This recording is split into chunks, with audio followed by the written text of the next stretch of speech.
Бірінші дүниежүзілік соғысқа дейін ақш Европа елдеріне $5 миллиард қарыз болған мемлекет болды. Алайда бірінші дүниежүзілік соғыс барысында бұл жағдай күрт өзгерді. Бұрын борышкер болған мемлекет енді несие берушіге айналды. Соғыс кезінде ақш өзінің өнеркәсіптік өндірісін өте жақсы дамыта бастады. Оның негізгі себептері соғыс барысында ақш Европа елдеріне соғыс қажеттіліктерін, әсіресе әскери тапсырыстарды жеткізіп отырды. Ал ол үшін Европа елдері алтынмен төлеп отырды.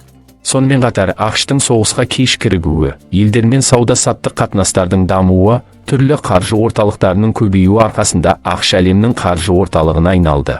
ақш тарихындағы 1920 жылдар Prosperity, яғни гүлдену кезеңі деп аталады. Бұл уақытта ақш билігін республикалықтар басқарды. Президент Калвин Кулидж бен Герберт Гувердің ұстанған негізгі саясаты, ол ақш экономикасына араласпау саясаты. Олардың пікірінше нарық өзін өзі реттей алады. Осы кезеңде елдің саяси және экономикалық өміріне Рокфеллер, Морган, Дюпон, Мелон сияқты қаржы олигархиясының отбасылары қатты ықпал етті. Өнеркәсіпте автомобиль жасау, машина жасау, электротехника, авиация, химия салалары қарқынды дами түсті. Өндірістің дамуына ерекше әсер еткен конвейерлік әдістің енгізілуі болды. Алғаш рет конвейерлік әдісті 1913 жылы өзінің автомобиль шығару зауытында Генри Форд енгізді. Бұл әдіс өнімділіктің өсуіне әкеліп, жалпы өндірістің қарқынды дамуына әсер етті. 20 жылдары ақшта несие беру дамыды. Американдықтар барлық қажетті заттарын несиеге алып отырды. Prosperity кезеңінде экономикада ерекше орын ала бастаған бұл қор биржалары болды. 1924-29 жылдары қор нарығының өрлеу кезінде Dow Jones индексі 4 есеге өсті. Американдықтардың басым бөлігіне акцияларға ақша салу баюдың сенімді жолы болып көріне бастады. Американдықтар барлық жинақтарын жұмсап, несие алып, қарызға кіріп, акцияларды сатып алуға ұмтылды. Бұл сала мемлекет тарапынан аса бақыланбады. Сондықтан ешқандай негізбен бекітілмеген акциялар шығарылып, қаржы алаяқтығы күшейе түсті.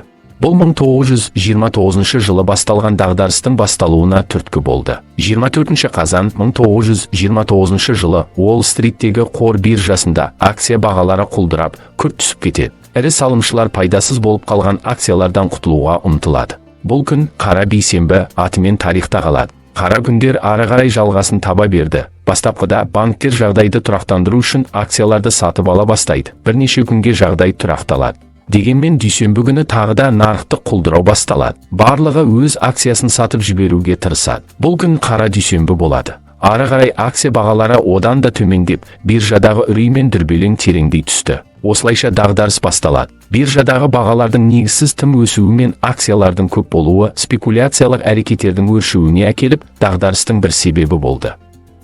Дағдарыстың келесі себебі бұл ақша массасының жетіспеушілігі мен артық өнім дағдарысы. Сол кездегі ақша эмиссиясы алтын қордың көлеміне байланысты шектелді. Бұл дегеніміз ақша мен алтын бір-біріне байланған. Сондықтан артық ақша шығарылмайды. Өндірісте жаңа технологияларды пайдалану өнеркәсіптің дамуы мен өнімділіктің өсуіне, яғни тауарлардың бірнеше есе көбеюіне әкеледі. Бірақ бұл дефляцияға әкелді, яғни тауарлар мен қызметтер бағасы төмендеп кетті. Бұл дегеніміз нарықта тауар саны көп, бірақ оны алушылар жеткіліксіз, себебі ақша жоқ, яғни табыстан көрі өнім көп. Нәтижесінде қоймалар сатылмаған тауарларға толып, кәсіпорындар банкротқа ұшырай бастады. Бұл өз кезегінде жаппай жұмыссыздықты тудырып, дағдарысты ушықтырды. Дағдарыстың басты ерекшелігі ол барлық саланы қамтыды. Халық банктерден жаппай ақшасын шығара бастады. Бұл банктердің банкротқа ұшырап, жаппай жабылуына келді. Аман қалған банктер несие беруді тоқтатты. Бұл өз кезегінде өндіріс деңгейінің төмендеуіне ықпал етті. Өнеркәсіп дағдарыстан қатты зардап шекті. 4 жыл ішінде өнеркәсіптің жалпы құлдырауы 30%-ды құрады. Әсіресе қатты зардап шеккен ауыр өнеркәсіп саласы болды. Ауыл шаруашылығында фермерлер қиын жағдайға тап болды. Олардың кірісі орта есеппен 58%-ға төмендеді. Өйткені егіншілік пен мал шаруашылығы салалары өнімдерінің бағасы күрт төмендеп кетті. Тіпті тым төмен бағаға олар өз өнімдерін өткізе алмаған. Сондықтан олар малды жаппай союға көшті. Астықты жанармайға ауыстырып, сүтті өзендерге төкті. Мұндай жағдайда фермерлер үшін жер төлемдері мен салықтарды төлеу өте қиын болды. Бұл жағдай фермерлердің жаппай кедейленуіне әкелді. Өндірістің қысқаруы мен кәсіпорындардың жабылуы нәтижесінде миллиондаған жұмысшылар жұмыссыз қалды. 1932 жылға қарай жұмыссыздар саны 10 миллионға дейін жетті. AQShtағы дағдарыстың ауыр жылдары президент Герберт Гувердің тұсында болды. Ұзақ уақыт бойы Гувер елде елеулі экономикалық дағдарыстың болып жатқандығын мүлдем мойындағысы келмеді. Бұл дағдарыс емес, уақытша құлдырау деп есептеп және бастан өткеріп жатқан қиындықтар ішкі себептерден емес, Европаның ықпалынан туындады деп сенді. 1930 жылы Вашингтон мен басқа да ірі қалаларда аш-жорықтар басталады. Халық жағдайды түзетуді талап етіп, шерулерге шығады. Бірнеше айдан кейін дағдарыс тереңдеп, жағдай ушыққаннан кейін Гувер шаралар қолдана бастады. Осы кезде банктерді, кәсіпорындар мен шаруа қожалықтарын сақтап қалу үшін мемлекет тарапынан ақша бөлінді. Гувер үкіметі жалақы деңгейін қалыпты деңгейде сақтауға тырысты, дегенмен жалақының төмендеуі 40-60%-ға дейін жетті. Жергілікті өндірушілерді қолдау үшін шетелдік тауарлардың импорты шектелді. Смут-Хоули тарифтік заңы қабылданды.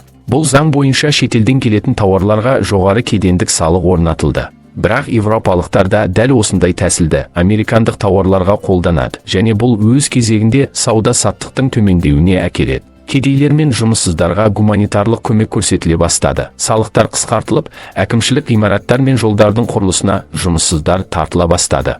Бірақ Гувердің жүргізген саясаты елді дағдарыстан шығара алмады. Оның халық арасында беделі түсіп, келесі 1933 жылы президенттік сайлауда жаңа президент сайланады. Президент болған Франклин Рузвельт өзінің жаңа бағыт атты бағдарламасымен дағдарыстан елді шығара бастайды.